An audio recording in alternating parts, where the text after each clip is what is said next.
Sinabi ko na po sa inyo noon pa lang na there will be a time na mapapalabas yan si Delima. At tama nga ho tayo. Yan ang hula nating lahat noon di ba? Lalabas ho. Lalabas ho si Delima.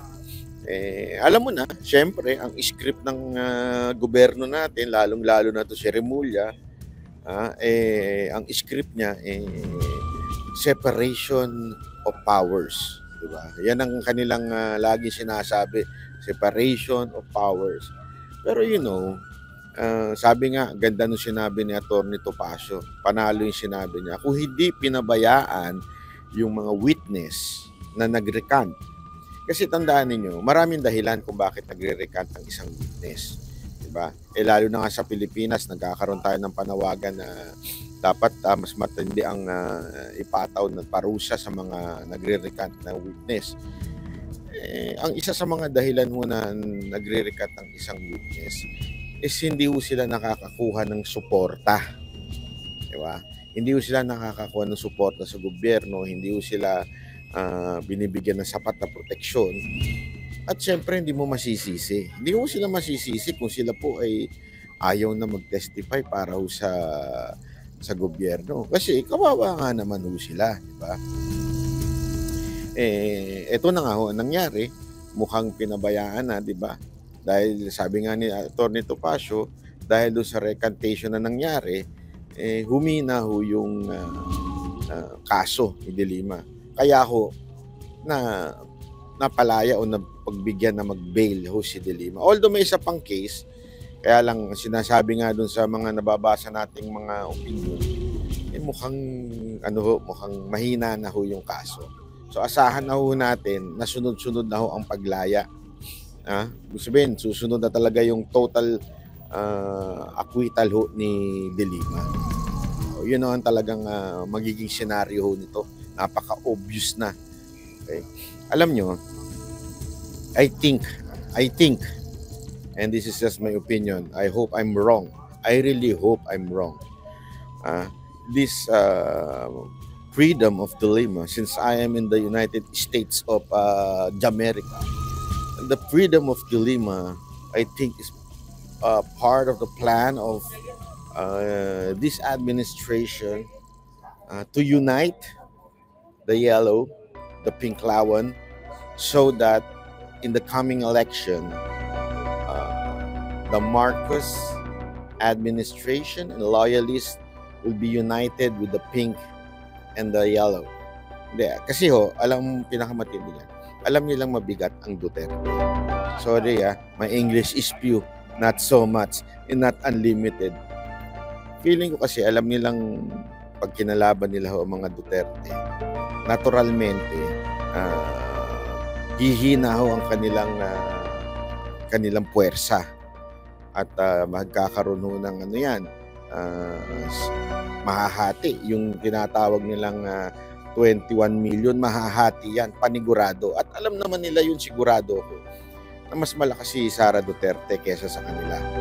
Kaya they have to unite with the opposition.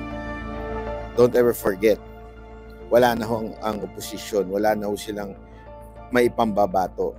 Si Leni Robredo, naku, mukhang hindi na ho babangon uyod. So kailangan na ng bearer nitong opposition. And I think ito ho yung kanilang nililigawan. So yung mga Magro-Romualdez, mga tanso, mga loyalistang bulag, sasanib sa mga dilawan, sa mga pinklawan. Okay? Para sabi nga nila, di ba, politics is addition. Alam naman po natin yan. So, ito yung feeling kong part ng grand plan nila. And aside from that, I think ang kanilang purpose is to discredit Duterte. Kasi ngayon, ang script na lumalabas ngayon, ang script na lumalabas po ngayon ay pinag-initan lang o political prisoner lang ang dating ni Delima, di ba? Kaya napalaya siya since wala na si Pangulong Duterte, napalaya na siya. Ibig sabihin parang pinersonal lang ni Duterte itong si De Lima. Yun ang pinalalabas nila. So parang pinahihina talaga ho nila etong mga Duterte. Yan ho ang talagang sa tingin ko nangyayari ngayon eh. Kayo na lang po kung sa tingin nyo maniniwala kayo o hindi. Pero ako definitely magmamatsyag talaga ako. This is part of the grand plan na magkaroon talaga ng unity with the yellow, with the pink, at the same time discrediting PRRD by saying, tinan nyo na, inosente yan, no? Pinag-inital lang kasi yan, kaya nakulong. Yan ang kanilang ang kanilang ang script nila eh, di ba? Isipin mo, sabi nga nung mga nakikita kong komento, nakakabingi ang katahimikan ng administrasyon na ito pagdating sa issue ni De Lima. Nagsalita si Remulla lang nagsalita na kesyo binibigyan lang nila ng para sinasabi niya na meron lang separation of power. Alam naman po natin yung mga separation of power na yan. Huwag nyo na ho tayong pinagluloko sa Pilipinas. Huwag na ho tayong naglolokohan. Wala hong separation of power. Kahit pa paano, there is influence. I respect the court. But somehow, there would be influence pagdating mo sa mga ganyan medyo ma-political issue, diba? At the same time, yung humina yung mga evidence to the recantation ng mga witness, ay malaking ma-justify ngayon yung sasabihin ng korte na bailable, diba? Kaya antindi talaga. Antindi itong nangyayari sa Pilipinas. Talagang binababoy na nila ang hustisya. Nakalimutan na ba nila? Meron yung hirit dun eh. Sabi nila, human rights daw. Yung parang paglabag daw ng human rights ni PRRD yung ginawa kay De Lima. Sabi ko, human rights? Are you even serious about it? Let's talk about human rights. Yung wife rights ng mga bodyguard ni De Lima na umami naman. Diba? Paano na ho yun? Asan na yung karapatan ng asawa nung umami na, alam mo na, diba? Na bodyguard ni De Lima. Asan yung karapatan ng babae nung asawa nun? Nawala. Diba? Kaya, alam mo, hindi ako nadadala doon sa drama nila. Yung paiyak-iyak, payakap-yakap ni Ontiveros. Alam mo, wag niyong kakalimutan Wag niyong kakalimutan itong mga lintik na dilaw at mga lintik na pinklawan. Tandaan ninyo, kahit patay, ginagamit nila sa sarili nilang kapakanan. Kung maalala ninyo, di ba? Yung kay Kian, sinabi mismo nung magulang na niligawan sila nitong mga pinklawan para iparada sa EDSA yung si Kian. Naalala nyo na yun? Ganun no sila katarantado. Huwag mo natin pagbalik-balik ta rin ng istorya. Ganyan no kawalang yaya mga dilawan na yan. Gagamitin kahit patay para lang sa sarili nilang kapakinabangan. Buti hindi pumayag yung magulang. Di ba ho?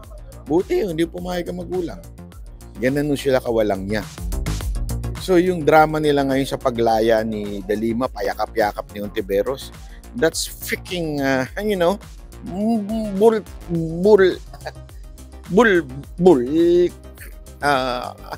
Huwag na natin sabihin. Baka mamaya maano pa tayo dito, di ba? Kaya nga, sabi ko nga sa inyo, they would do everything to unite. Di ba? Nakakatawa dahil what you hear from them is puro somehow praises dito sa administration ni Marcos. Di ba? Na-imagine nyo ba? Etong mga dilaw at pink, pupurihin ng mga Marcos, magpapasalamat sa administrasyon ni Marcos. Saan ka nakakita niyan? Nung unang panahon, halos yurakan nila ang mga Marcos. Tapos, ngayon, ganyan sila.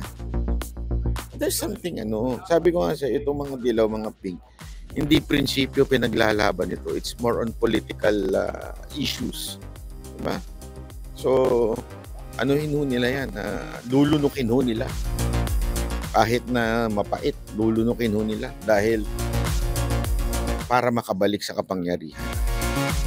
Kita naman ho natin itong mga nakaraang araw, di ba? Ay mga nakaraang taon, yung mga na-appoint ay nanggaling ho sa administrasyon ng mga dilaw. Ayun na yun, simula na nga ho yun.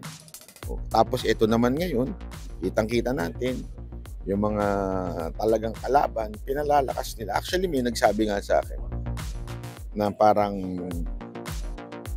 isa sa mga dahilan daw. Ayoko na lang sabihin kung sino to. Isa sa mga dahilan ba't napalaya si De Lima.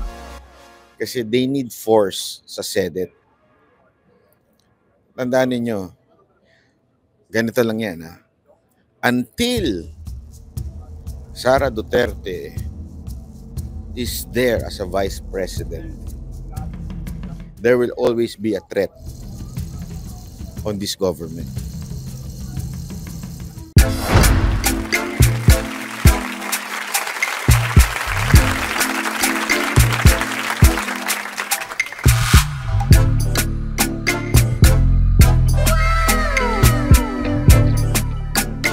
The next performance will start momentarily.